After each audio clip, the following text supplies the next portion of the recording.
What if you could walk through chaos, betrayal, failure, stress, judgment, and remain completely unshaken? Not numb, not detached, but centered, calm, and in control no matter what life throws at you? That's not fantasy. It's the promise of Stoicism.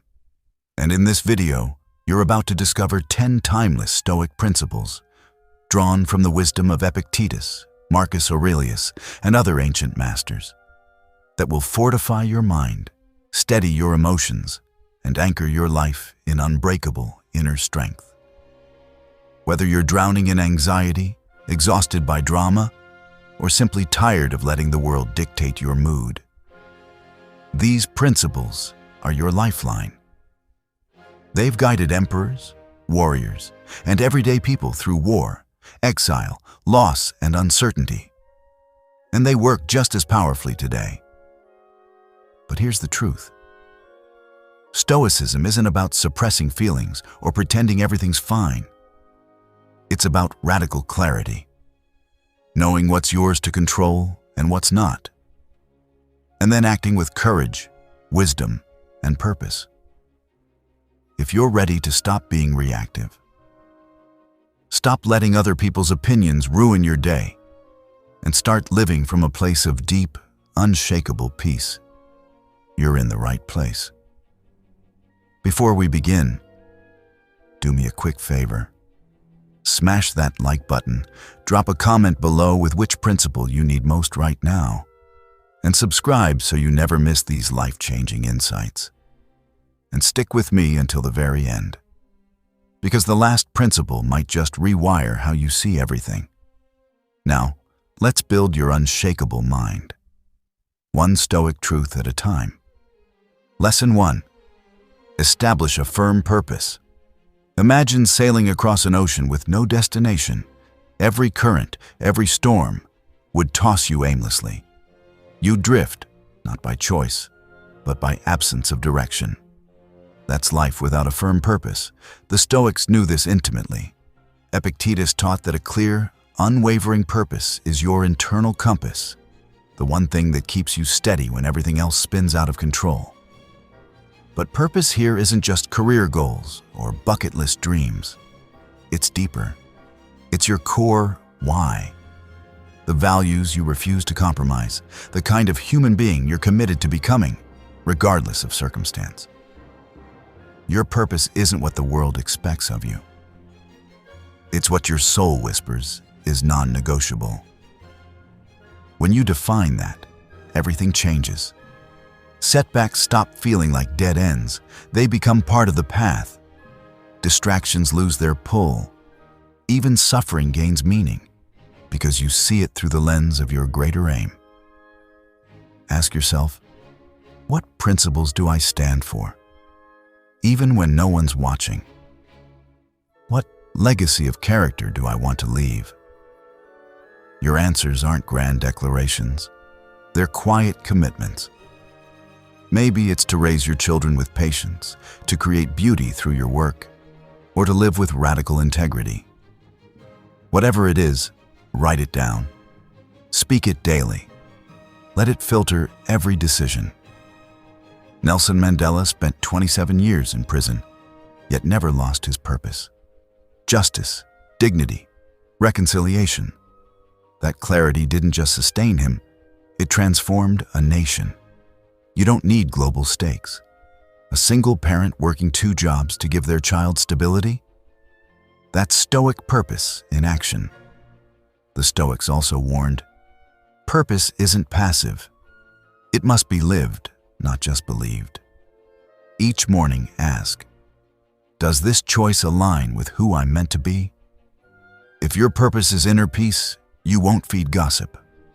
If it's growth, you'll seek feedback, not avoid it. And when doubt creeps in, as it will, return to your North Star. Visualize your life lived fully in alignment with your purpose. Feel the calm, the clarity, the quiet strength. That vision becomes your anchor in the storm.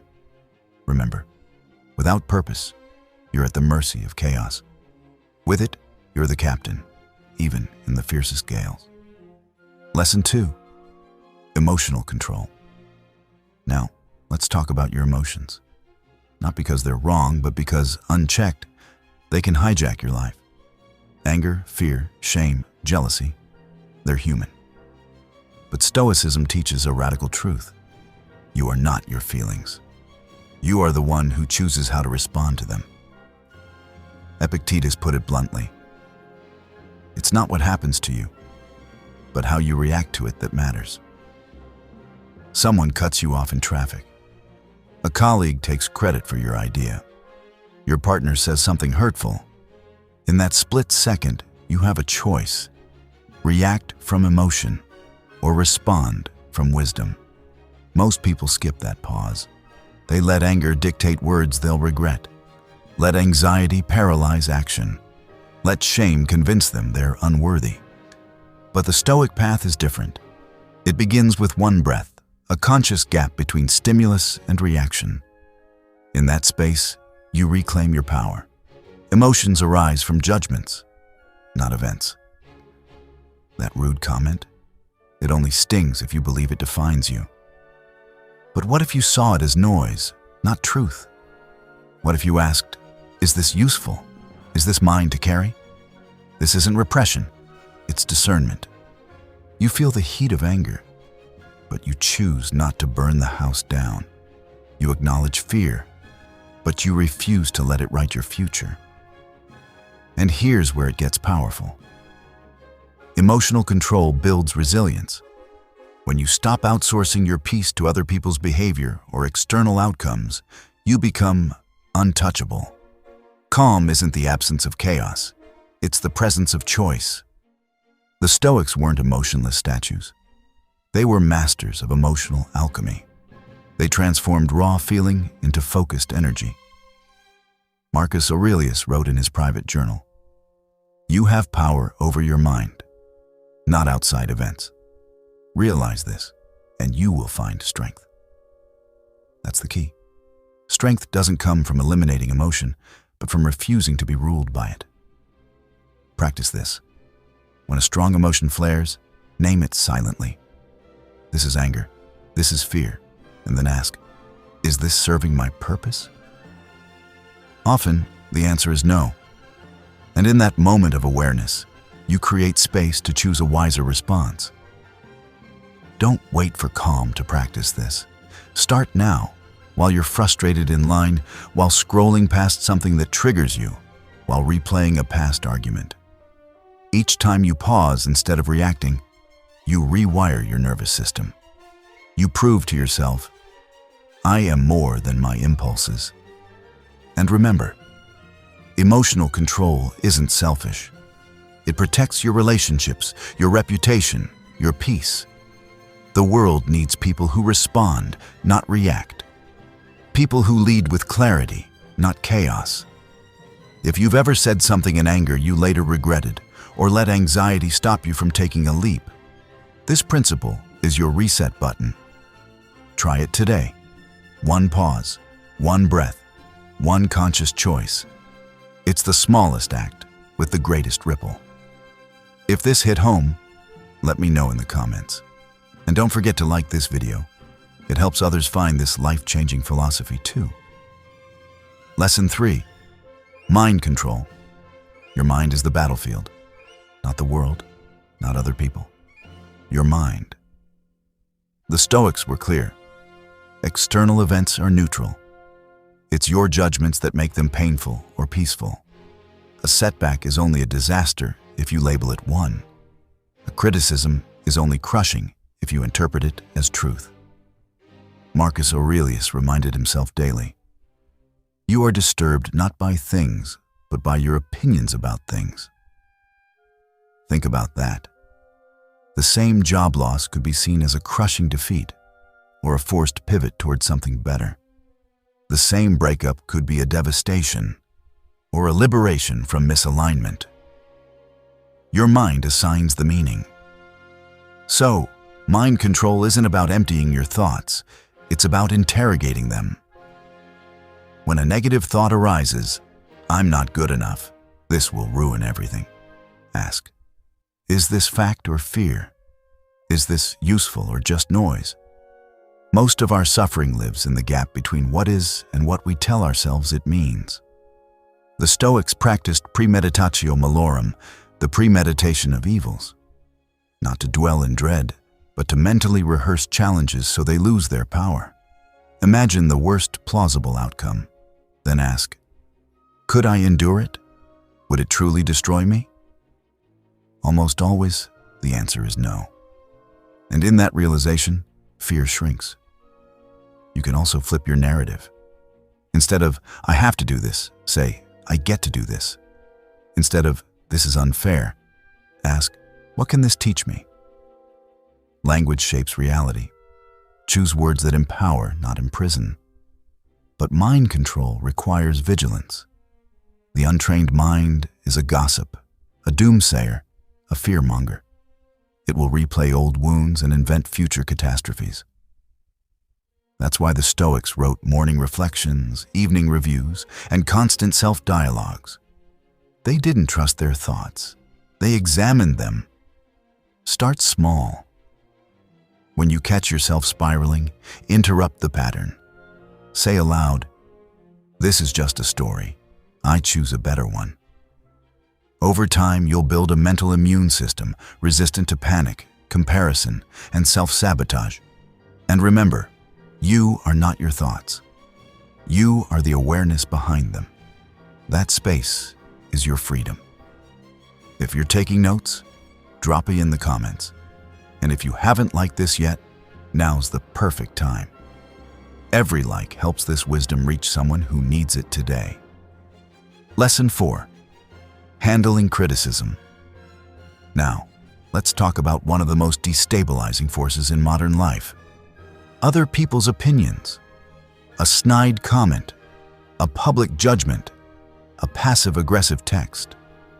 It can unravel your confidence in seconds. But the Stoics had a radical antidote.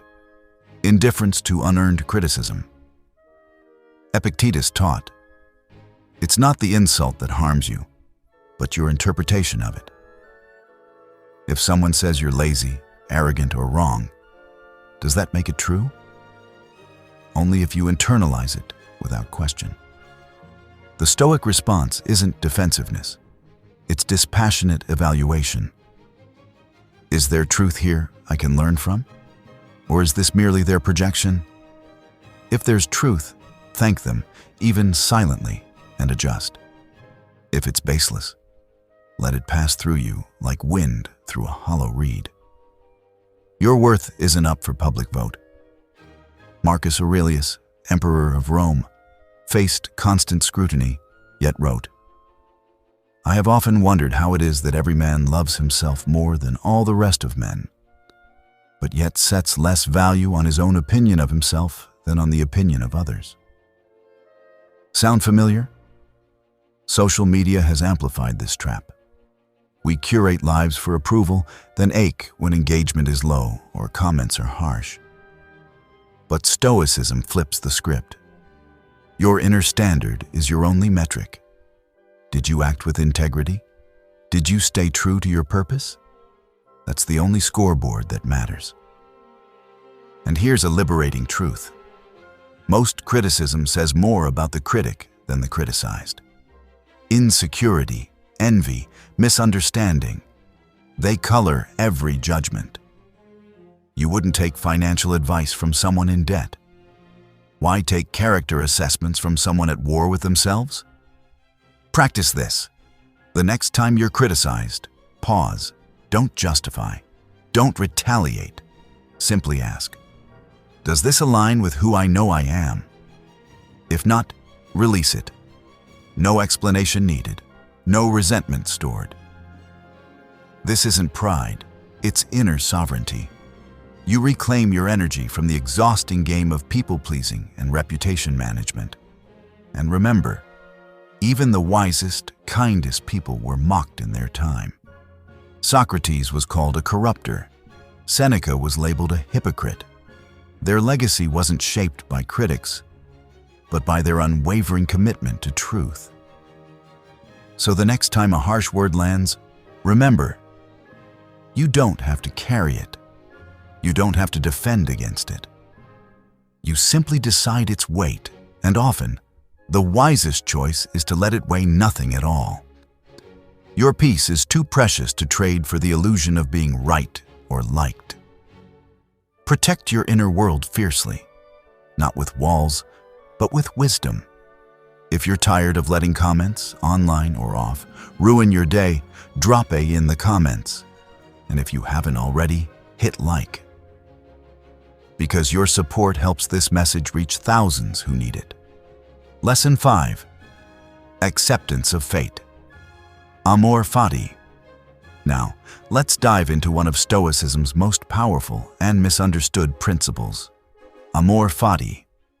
Love of fate. It doesn't mean passive resignation. It means embracing everything that happens. Not just enduring it, but welcoming it as necessary, useful, and woven into the fabric of your growth. Nietzsche, heavily influenced by the Stoics, put it best. My formula for greatness, amor fati, that one wants nothing to be different, not forward, not backward, not in all eternity. That's radical. But imagine the freedom in it. No more railing against traffic jams, canceled plans, broken relationships, or unexpected illnesses. Instead, this is what's here. How can I use it? The Stoics didn't believe fate was random. They saw the universe as an intelligent, interconnected whole. What happens must happen. And resisting it is like a dog straining against its leash. Exhausting and futile. Marcus Aurelius wrote, "A blazing fire makes flame and brightness out of everything thrown into it." That's your goal. Not to avoid the logs life throws, but to burn brightly with them. Amor fati flips victimhood into agency. You didn't choose the storm, but you can choose to learn to sail in it. In fact, many of your greatest strengths were forged in fires you never asked for. That betrayal taught you discernment. That failure revealed your resilience. That loss clarified what truly matters. So instead of asking, "Why is this happening to me?" ask, "Why is this happening for me?" Not in a toxic, positive way, but with genuine curiosity. What skill is this demanding? What illusion is it shattering? What new path is it clearing? Practice saying aloud, "I accept this, and I will use it." Even in small things, your flight is delayed, your coffee spills, your device crashes. Pause, breathe, say it. Watch how resistance melts into resourcefulness. And remember, you don't need to like what happened to work with it. You just need to stop fighting reality, because peace doesn't come from controlling life. It comes from cooperating with it. This is where true power lives, not in controlling outcomes, but in transforming your relationship to them. When you love your fate, even the messy, painful, inconvenient parts, you become unbreakable. Nothing can derail you because you've stopped seeing derailment as possible. Every twist is part of the journey. If this idea stirs something in you, comment amor fati below. And don't forget to like. Your engagement keeps this philosophy alive in a noisy world. Lesson 6. Self-reliance. In a world obsessed with validation, likes, followers, praise, partnership, the Stoics offered a countercultural truth. Your inner resources are enough. You don't need permission. You don't need approval. You don't even need company to live with dignity, purpose, and joy. Self-reliance isn't isolation. It's inner sufficiency. Epictetus, born a slave and later crippled, said, "No man is free who is not master of himself." He had nothing, yet owned everything that mattered: his judgments, his will, his character. Modern life trains us to look outward, for motivation, for identity, for reassurance. But the Stoics trained themselves to turn inward. Every morning, Marcus Aurelius reminded himself, When you wake up in the morning, tell yourself, the people I deal with today will be meddling, ungrateful, arrogant, dishonest, jealous, and surly. Why? So he wouldn't be surprised or dependent on their goodness. He anchored his day in his own virtue, not their behavior. Self-reliance means taking full responsibility for your choices, not blaming others for your emotional state, trusting your capacity to handle whatever comes. It's the quiet confidence that says, even if everyone leaves, I'll be okay. Even if no one understands, I'll stay true. Even if I fail, I'll learn. This doesn't mean going it alone. Stoicism values community deeply, but your center must be internal. Otherwise, every relationship becomes a transaction. Do you support me? Do you see me? Do you make me feel worthy? That's a recipe for fragility. Instead, cultivate your inner citadel, a phrase Marcus used often. It's the part of you that remains calm, clear, and principled, no matter the chaos outside. Build it through reflection, discipline, and daily alignment with your values. Ask yourself, what do I need from others that I could give myself? Reassurance? You can speak kindly to yourself. Belonging? You can honor your own presence. Purpose? You can define it without external stamps of success. Start small. Spend time alone without distraction. Make a decision without seeking input.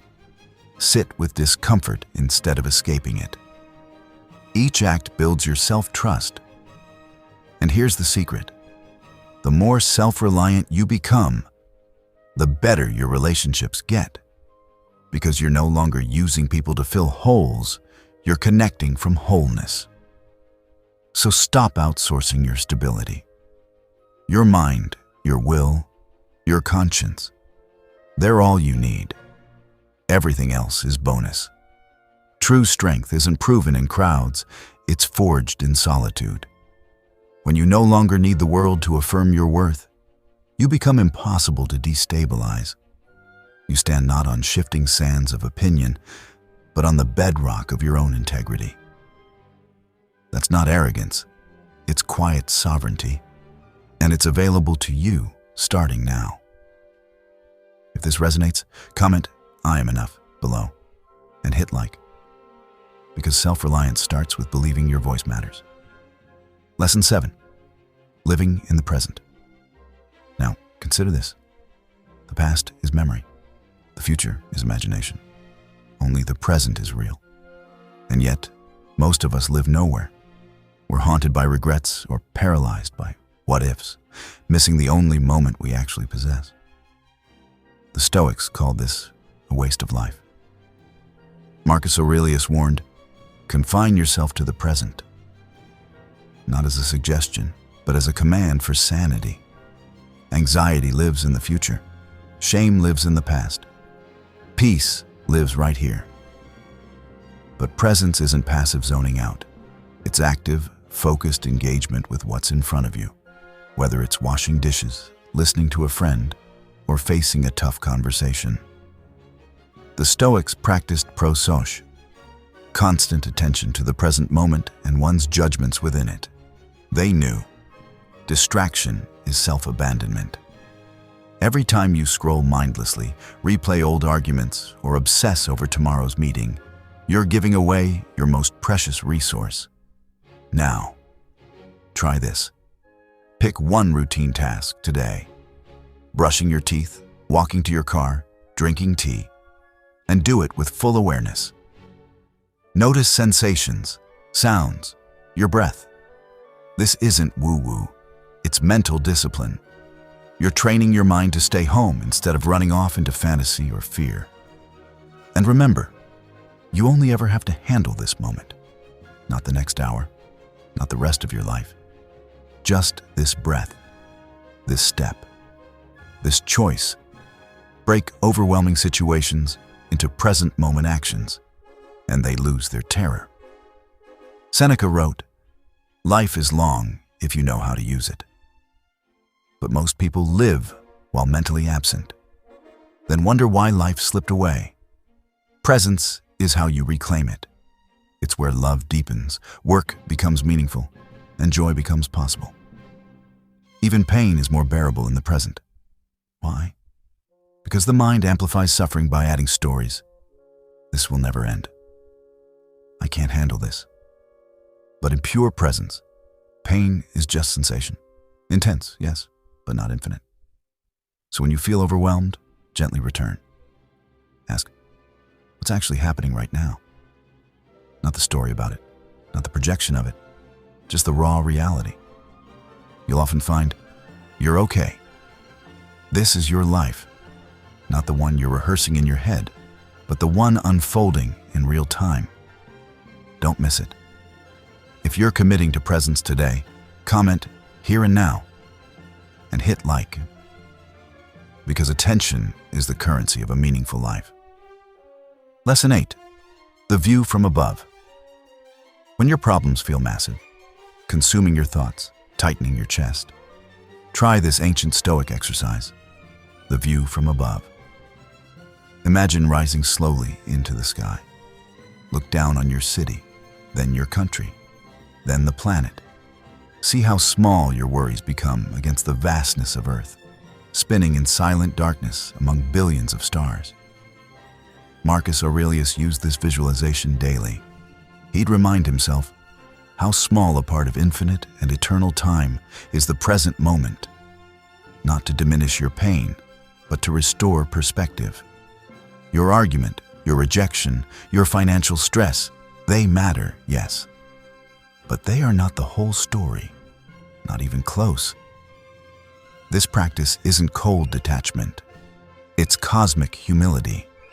It quiets the ego's drama by reconnecting you to something greater. From up there, no one sees your mistakes. No one judges your outfit or your income. All they see is a tiny human doing their best on a fragile blue dot. The view from above dissolves pettiness. That email that felt like an emergency. From orbit, it's invisible.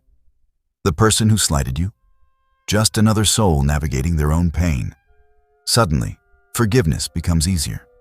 Patience returns. But don't wait for crisis to use this tool. Practice it daily. When stress flares, close your eyes and zoom out. Ask, will this matter in a year, in 10, in the grand arc of human history? Often, the answer brings immediate relief. And here's the paradox. The smaller you feel in the cosmos, the freer you become. Because when you stop believing your problems define the universe, you're released from their grip. You can care deeply and still hold things lightly. This perspective also fosters compassion.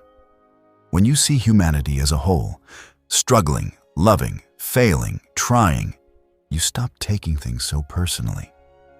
Everyone's fighting battles you can't see, including you.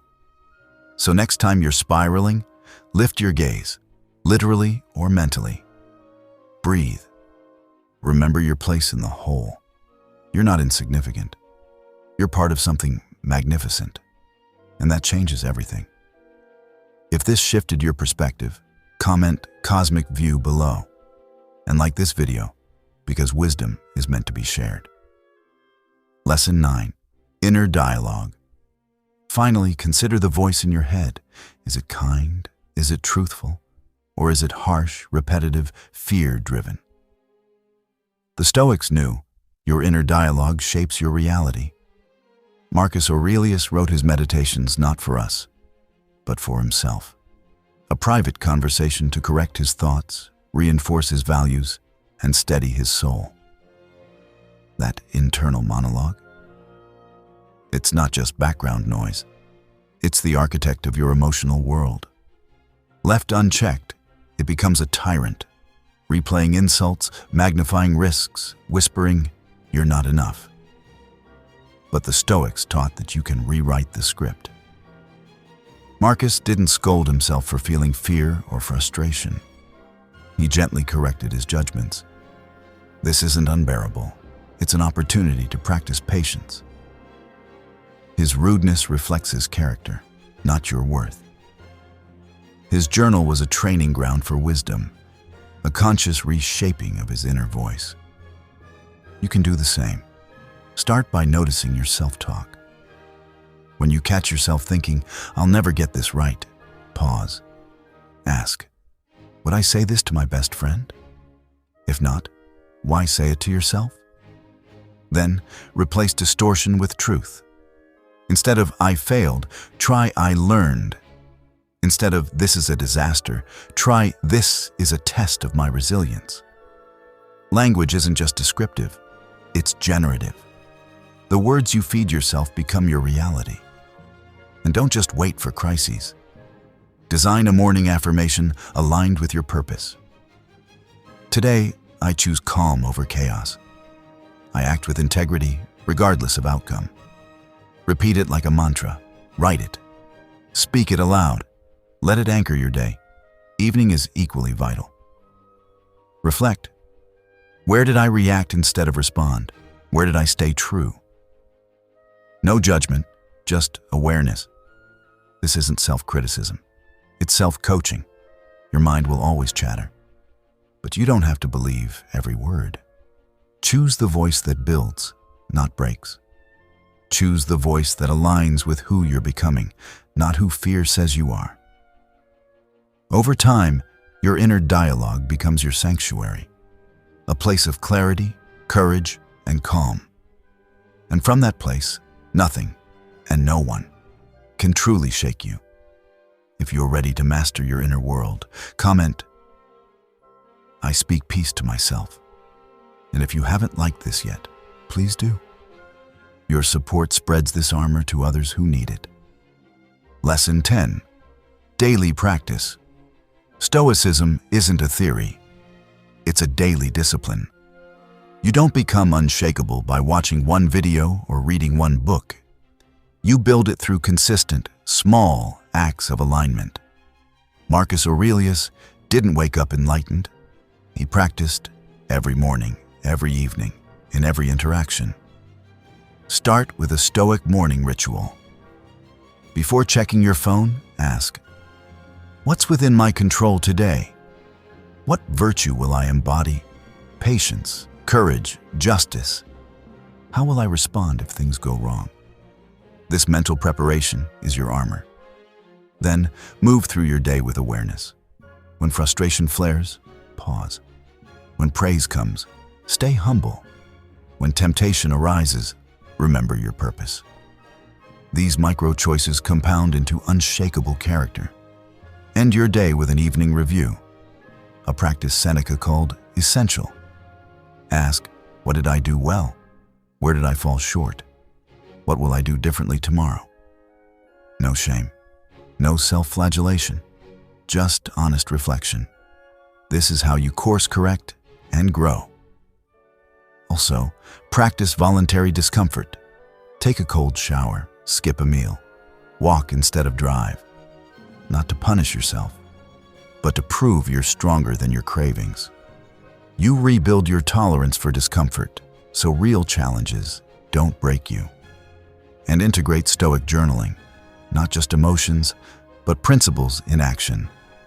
Write how you applied amor fati today, how you handled criticism, how you chose response over reaction.